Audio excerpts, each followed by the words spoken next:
কি হলো নতুন বৌমা? হ্যাঁ বলুন। তোমার সাজা কথা হয়ে গেছে? হ্যাঁ এই তো নতুন শাড়িটা পরেছি, আপনি যেটা দিলেন। হ্যাঁ ভালো, ঠিক আছে, থাক, ভালো ঠিক হয়েছে। আছে? হ্যাঁ ও পড়া ঠিক আছে, ঠিক আছে।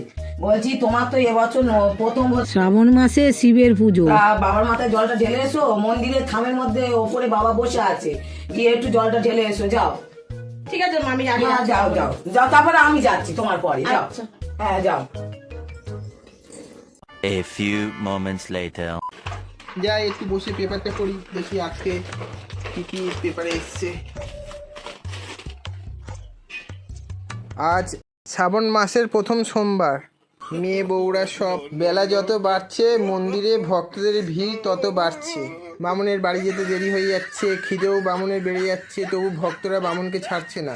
তাদের পুজো দেওয়ার এত আগ্রহ যে বামুনকে ছাড়ছেই না। তারা তাড়াহুড়ো করে পুজো সম্পন্ন করার জন্য গার্লফ্রেন্ড বয়ফ্রেন্ডের মাথায় জল ঢেলে দিচ্ছে, একে অপরের মাথায় জল ঢেলে দিয়ে পুজো সম্পন্ন করছে। ওম নমঃ শিবায়, ওম নমঃ। এসব কি হচ্ছে? বাবা আপনি কি করে নড়বেন না? আমার কেন, কেন? বলেছে কি? আপনার মাথায় জল ঢেলে দিতে ভালো করে, তাহলে এ ভালো কি? পূর্ণ পাওয়া যাবে। এ কি করলে? ও বৌমা, তুমি এটা কি করলি? আমার মাথায় জল ঢাললে কেন? আপনি রাগ করবেন না বাবা।